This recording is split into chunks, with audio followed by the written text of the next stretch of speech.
Alright, I'm just gonna see what the stream looks like before I push it out right now.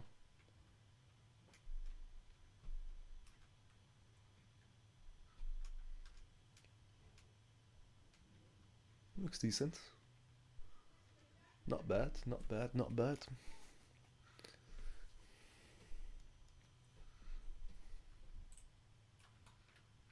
Alright, let's push it out, guys. Let me just go on the group quickly and just put the link there. Oh, I just fucking close the whole thing.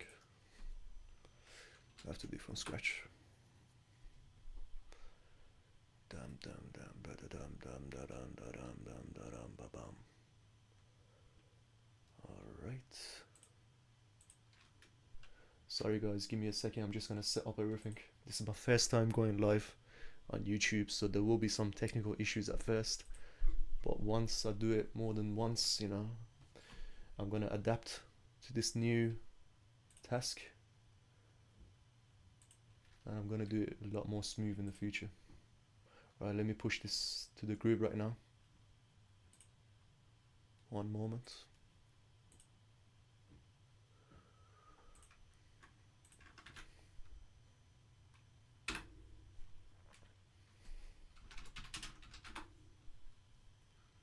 Okay, I just sent a video to the group. Let's see how many we get joining. Let me put it in the TA section as well. The Chartered Lounge. Alright. Alright.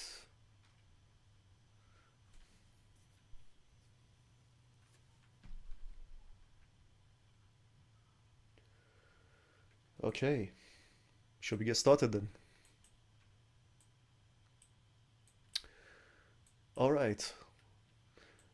Welcome everybody, whoever's watching right now. Welcome to the first live stream on Cryptoverse YouTube channel.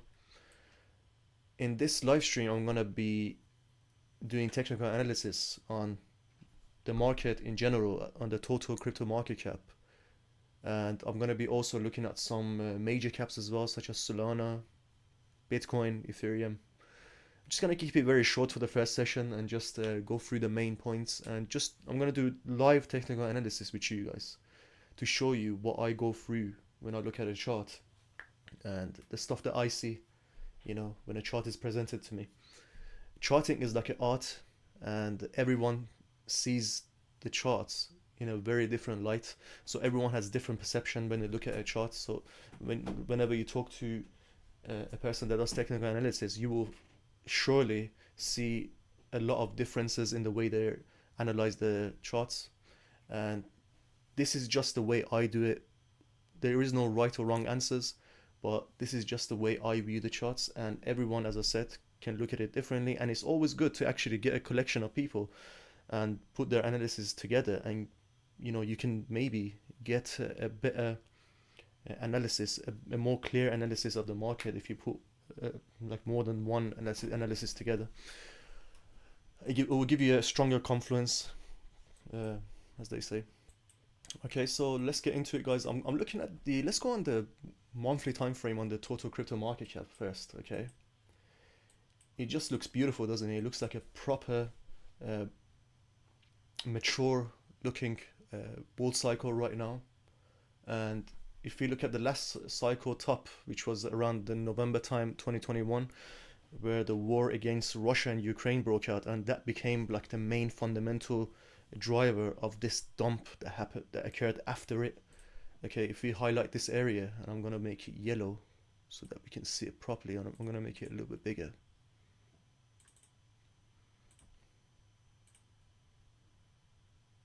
All right, this area was where the market cycle topped in the last bull run at around the $3.01 trillion valuation.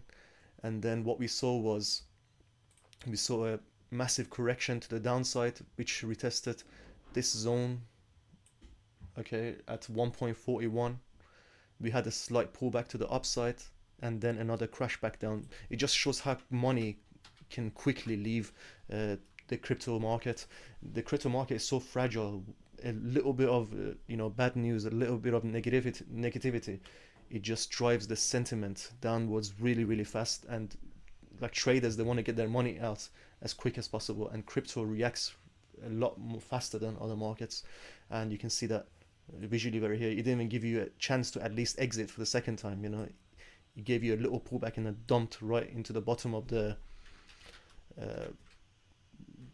bear market, as we say. This cycle's bear market, and the bear market lasted for a while. We saw this accumulation period at the bottom where buyers and sellers were accumulating, you know, positions in this bottom, and we could call it the previous range at the bottom, accumulation zone. And then what we saw was investors, you know, feeling more confident and about the market and finding this area very cheap for crypto. And then we saw a push up towards the top of the resistance of the range and push to the upside, which confirmed that the buyers are interested in crypto again. And then we saw, if you look at these two lines here, guys, we see this blue line and the pinkish line. Those are our 10 and 20 EMAs. So the blue one is a 10 moving average, and it's the fastest line compared to the pink line. So the blue line will move a lot faster than the pink line because it's a smaller moving average. So this is a 10 moving average, this is a 20 moving average. And whenever they cross, like in this area, that means the buying pressure is coming back into the market. And you know, we are seeing some contraction in the market, compression in the market, where buyers and sellers are, you know, it's becoming the end of the as you say, the accumulation. It signals the end of the accumulation, where buyers and sellers are very, very equal to each other. And then we see aggressive orders coming into the market and just pushing the price up very aggressively. And these EMAs literally show us that. They show us this action in the market. And it's a very good indicator to let you know when we are in a ranging market, when we are in a trending market. And as we saw, when the EMAs are close to each other like that and they're flat, it signals to us that the market is in a consolidation period. There's no interest in the market, and there's no aggressive buyers or sellers in the market. And as the EMAs cross and expand, it shows us that you know, the aggressive buyers or sellers are coming back to the market. And if it's going up, like we're seeing here, if it's facing up like that, it's showing us that the bullish momentum is picking up. So there's more aggressive buyers in the market than sellers. And that was our signal to get a position and start the next bull cycle, which we are in right now. And we've had a higher high here, okay, broke above this high. We had a higher low, a pullback, a correction back into the EMAs, okay, and then we had another higher high, we had another higher low, back into the EMAs, and now we are in the process of a new higher high in the market. Some estimates are saying that we're going to go to close to 5 trillion. Some are saying that it's going to be a short one because of the diminishing returns in the market. As the bull cycles keep on going forever, you can't always have big moves every single time in each bull run. So we're not sure, we can't predict the market, but we know that we are still in a very bullish condition, all right, because the EMAs are still wide apart and they are still facing up. That's a signal to us that it's not over yet. And look at the volume as well, guys. The volume has been rising ever since that push to the upside from the range, from the bottom of the bear market in the accumulation zone. The volume has been rising and rising and rising. I've got a 10 moving average on the volume, all right? And whenever you see candles moving above the 10 moving average, that means that in this single candle, for example, the activity, the trading activity is above average compared to the last 10 candles. That's what it's signaling to us. And that's how we know that this is a serious candle. And we are in one serious candle right now, as we are in the month of August. The current candle is a serious candle full of volume, all right? And the stock RSI, which I rarely use, I don't use it as much. It's a small confluence for me. I like using it sometimes. It went through an oversold position in the last couple of months, which matched the pullback, you know, and then it started rising similar to the 10 and 20 EMAs. The EMAs here also started rising to the upside, which is signaling to us that price moved away from an oversold area and is now expanding towards the median of the RSI and towards the overbought area of the RSI, okay, which is the middle and the top line. So the bottom line is the oversold area, the middle is the, you know, the median of the RSI, okay, where buyers and sellers are at equilibrium, the volatility is at equilibrium, and the top one is signals to us that we will be in an overbought condition, and the stock RSI is nowhere near the top at the moment. We're literally in the process of going towards the overbought area, so it's telling us that there's still more room for the market to go up. Okay, let's do a proper analysis now on the smaller time frame. I'm going to zoom in this area right here. So I'm going to zoom in into this area. I'm going to draw the range where we are currently, the support. So I'm going to draw where price recently broke out. Oh, got the wrong tool. So this was our resistance area right before, when we were in a pullback, and then price came up and it broke that resistance and it pushed higher and it started a new ranging. So this is our new range now, okay? And that previous resistance, which was here, becomes our support because price has pierced through it, and now it's going to hold that support. It's not resistance anymore, it's already broken through, okay? So that becomes our support. And because we don't have a lot more data than this high at the moment, which is at around the 4.17 trillion area, our recent high, I'm going to assume that this is our new resistance, okay? So I'm going to put that as our new resistance. So this rectangle area becomes our trading range. So this is where we're going to be looking at to make our decisions at the moment. Anything else before that is all BS. We don't need to focus on that, you know what I mean? It's not BS, but we want to be putting our focus into one place. We don't want to distract ourselves with previous price action. There's no point. Now that we know the trend is bullish in the monthly time frame, in the macro view of the market, we want to now move in on the daily time frame into that range, so we can make decisions on where to buy again in the market. Because the trend is bullish, we want to be only looking for buying opportunities, okay? Because those will give us the best high probability chances in the market when we do that, okay? So let's go into the daily time frame, into our trading range on the monthly time frame. As you can see, price broke through the 3.7T area over here in July, okay? I can't remember from the top of my head what the macro decision was that made investors buy that aggressively in the market and push price high, but that's our support, okay? So that's where we're going to be looking for support. And within the daily time frame, we see a new structure forming. So we got a new higher high, we got a higher low, and we got a new higher high. So now that becomes our new structure. So now, see guys, that's how the time frame works. You know, the time frames, you know, as you go smaller and smaller in time frame, they're all similar, you know what I mean? You just have to realize that when you go down in time frames, the price action is just a lot faster. So when you zoom out, the price action is a lot slower, but every time frame is the same concept, you know? You can use the same concept on every single time frame.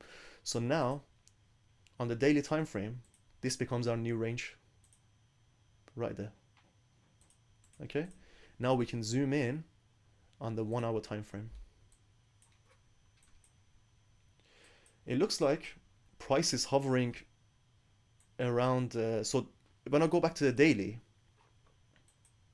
we know that our new trading range is in this area, right? So we got a pullback, we got a higher low over here, and then we broke out. So we broke structure in this area, which is, oops, press something.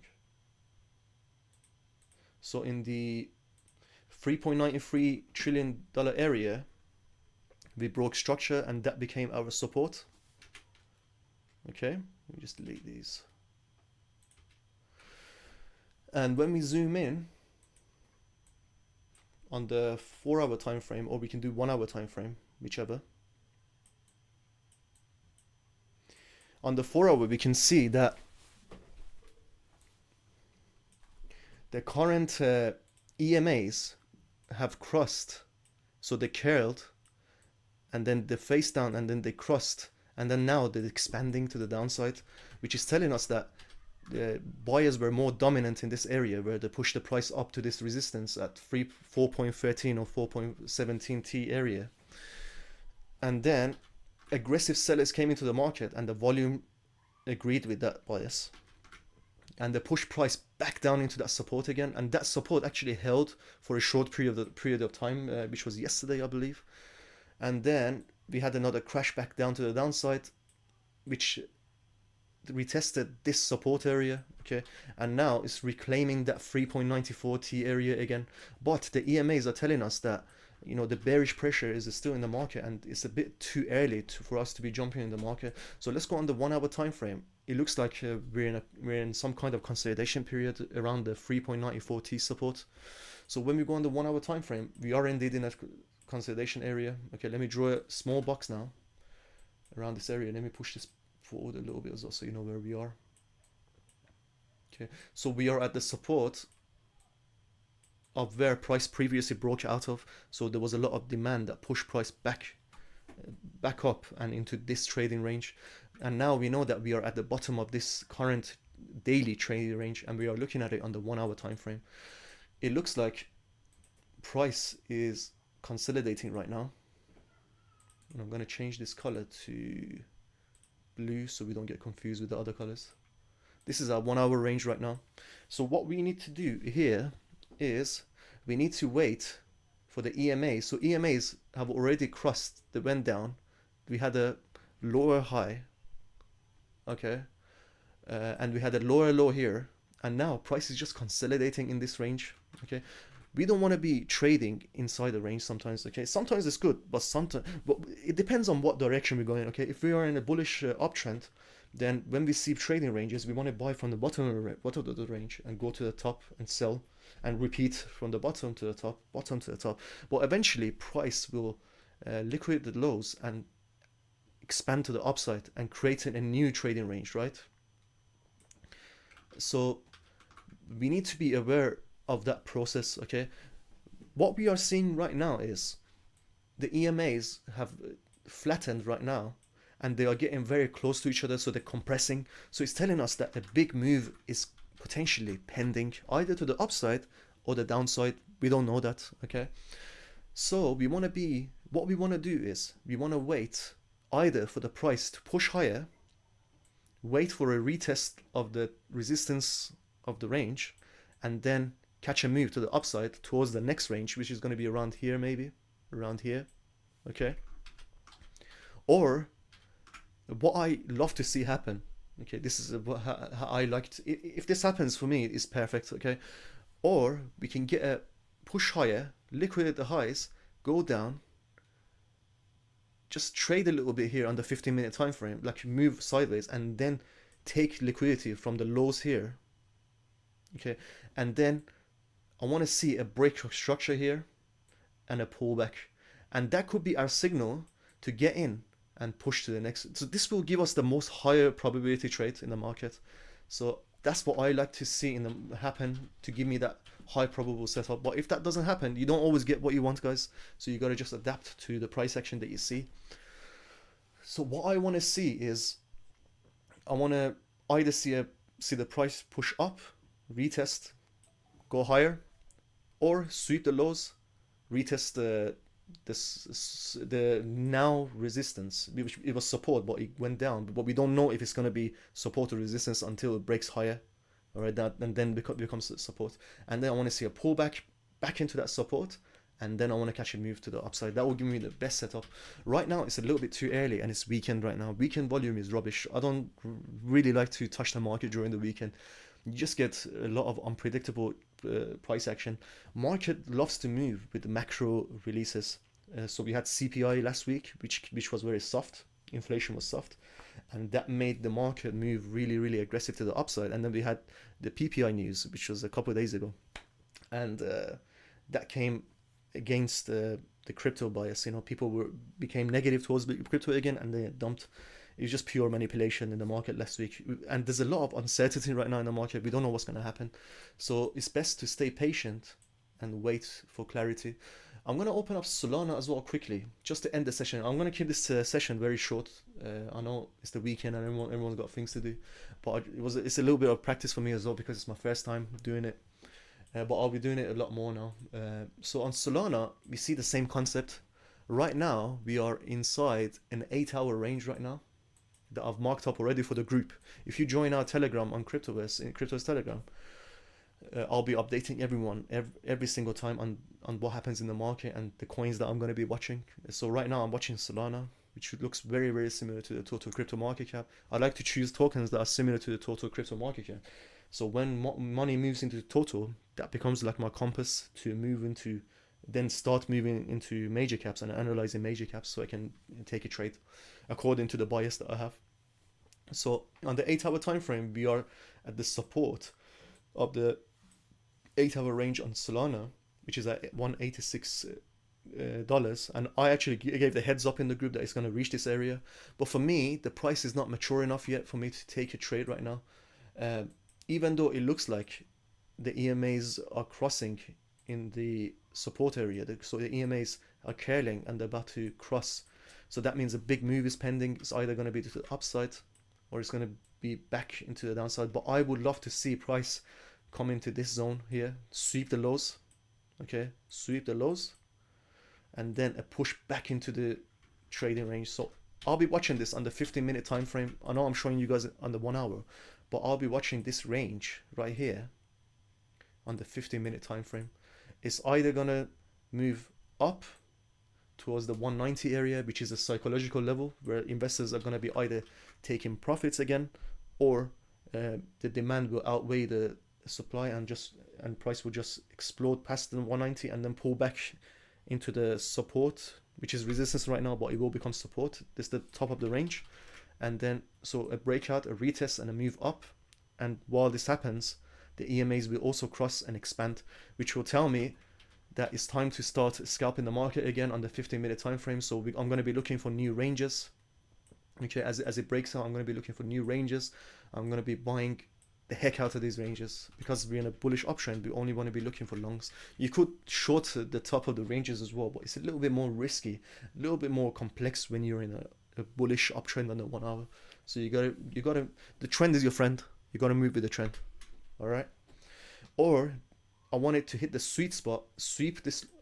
What you can do is, guys, you know, the market will manipulate you, all right, constantly. What you can do is we can give you a fake out and induce buyers into the market and trap those buyers and push the price back into the range and then sweep the other side of the range and then start making the move up, which is, I think, the likeliest scenario. But obviously I'm not a fortune teller, but I'm just looking at different biases so I can make my decisions as they happen in advance. All right, so it's either gonna go up, break this resistance and retest this support, which was resistance before, and go up, or on a bearish side of things, it could go up, take out the highs. So there's gonna be short positions in this area, all right, with the stop losses all over the place. Banks and institutions could push the market higher, take out the liquidity, and then push price back down with force, and then take out this liquidity right here and some more maybe potentially in this area, and then push it down into the high probability zone, which is posted in our Cryptoverse chat. These zones are posted, and we can see aggressive buyers come back into the market, push price back up, give us a retest, and then push higher.